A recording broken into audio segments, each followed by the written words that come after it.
ಮಂಡ್ಯ ಜಿಲ್ಲೆ ಕ್ಷೇತ್ರ ಸಂಚಾರದ ವೇಳೆ ಜೆಡಿಎಸ್ ಶಾಸಕ ಎಚ್.ಡಿ. ಮಂಜು ಅವರ ಮಾನವೀಯತೆ ಹೃದಯಸ್ಪರ್ಶಿ ಕ್ಷಣಕ್ಕೆ ಸಾಕ್ಷಿಯಾಯಿತು. ಕೆಆರ್ಪೇಟೆ ತಾಲೂಕಿನ ಅಟ್ಟುಟ್ಟೆ ಗ್ರಾಮದಲ್ಲಿ ಕಾರಿನಲ್ಲಿ ಭೇಟಿ ನೀಡುತ್ತಿದ್ದ ಶಾಸಕ ಮಂಜು ಮಾರ್ಗದ ಮಧ್ಯೆ ಗ್ರಾಮಸ್ಥರೊಂದಿಗೆ ಮಾತನಾಡುತ್ತಾ ಅವರ ಸಮಸ್ಯೆಗಳನ್ನು ಆಲಿಸುತ್ತಿದ್ರು. ಇದೇ ವೇಳೆ ಒಂದು ಮುಗ್ಧ ಬಾಲಕನ ಅಕ್ಕ ತನ್ನ ತಮ್ಮನನ್ನ ಹುಟ್ಟುಹಬ್ಬದ ಪ್ರಯುಕ್ತ ಶಾಸಕರು ಶುಭಾಶಯ ಕೋರಬೇಕೆಂದು ಮನವಿ ಮಾಡಿಕೊಂಡಿದ್ಲು. ಮನವಿಗೆ ತಕ್ಷಣ ಸ್ಪಂದಿಸಿದ ಶಾಸಕ ಮಂಜು ಕಾರಿನಿಂದ ಇಳಿದು ಬಾಲಕನಿಗೆ ಆತ್ಮೀಯವಾಗಿ ಹುಟ್ಟುಹಬ್ಬದ ಶುಭಾಶಯಗಳನ್ನು ಕೋರಿದ್ರು. ಅಲ್ಲದೆ ಶಾಲು ಹೊದಿಸಿ ಹಾರ ಹಾಕಿ ಹಣ್ಣಿನ ಬುಟ್ಟಿಯನ್ನ ನೀಡಿ ಆಶೀರ್ವದಿಸಿದ್ರು. ಶಾಸಕರ ಈ ಮಾತೃ ಸಹಜ ಹೃದಯ ಮತ್ತು ಮಾನವೀಯತೆ ನಡೆ ಗ್ರಾಮಸ್ಥರ ಮೆಚ್ಚುಗೆಗೆ ಪಾತ್ರವಾಯಿತು. ಸಾರ್ವಜನಿಕ ಸಮಸ್ಯೆಗಳನ್ನ ಕೇಳುವುದರ ಜೊತೆಗೆ ಅವರ ಸಂತೋಷದ ಕ್ಷಣಗಳಲ್ಲೂ ಭಾಗಿಯಾದ ಶಾಸಕ ಮಂಜು ಅವರ ನಡೆ ಎಲ್ಲರ ಪ್ರಶಂಸೆಗೆ ಕಾರಣವಾಯಿತು.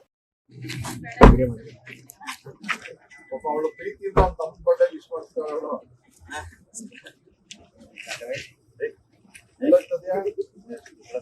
8 ವರ್ಷ ಅಂತೇಳಿ ಎಷ್ಟು ಬೆಳವಣಿಗೆ ಆಗುತ್ತೆ.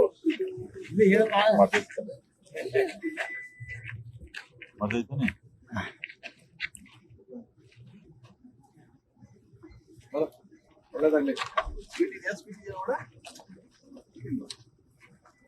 ಒಳ್ಳೇದಾಗ್ಲಿ. ನಿನ್ನೆ ಸಪ್ತಡೆ ಹಬ್ಬದ ಆರ್ಥಿಕ ಶುಭಾಶಯ. ಚೆನ್ನಾಗಿ ಓದ್ಬೇಕು.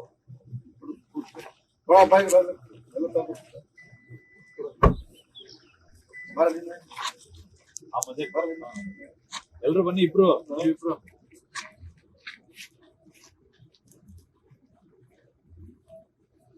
Karnataka TV leader awards 2025 best MLA nomination ಹಳೆ ಮೈಸೂರು ವಿಭಾಗ ಡಾಕ್ಟರ್ ರಂಗನಾಥ್ ಕುಣಿಗಲ್ ಕ್ಷೇತ್ರ, ಸುರೇಶ್ ಗೌಡ ತುಮಕೂರು ಗ್ರಾಮಾಂತರ ಕ್ಷೇತ್ರ, ಸಿಎನ್ ಬಾಲಕೃಷ್ಣ ಶ್ರವಣಬೆಳಗೊಳ ಕ್ಷೇತ್ರ, ಗಣಿಗ ರವಿಕುಮಾರ್ ಮಂಡ್ಯ ಕ್ಷೇತ್ರ, ದರ್ಶನ್ ಪುಟ್ಟಣಯ್ಯ ಮೇಲುಕೋಟೆ ಕ್ಷೇತ್ರ, ಡಿ ರವಿಶಂಕರ್ ಕೆಆರ್ ನಗರ ಕ್ಷೇತ್ರ, ಕೆಎಚ್ ಪುಟ್ಟಸ್ವಾಮಿಗೌಡ ಗೌರಿಬಿದನೂರು ಕ್ಷೇತ್ರ, ಸಿಮೆಂಟ್ ಮಂಜುನಾಥ್ ಸಕಲೇಶ್ಪುರ ಕ್ಷೇತ್ರ, ಮಂತರ್ ಗೌಡ ಮಡಿಕೇರಿ ಕ್ಷೇತ್ರ, ಜಿಡಿ ಹರೀಶ್ ಗೌಡ ಹುಣಸೂರು ಕ್ಷೇತ್ರ, ಸಮೃದ್ಧಿ ಮಂಜುನಾಥ್ ಮುಳಬಾಗಿಲು ಕ್ಷೇತ್ರ, ಪ್ರದೀಪ್ ಈಶ್ವರ್ ಚಿಕ್ಕಬಳ್ಳಾಪುರ ಕ್ಷೇತ್ರ.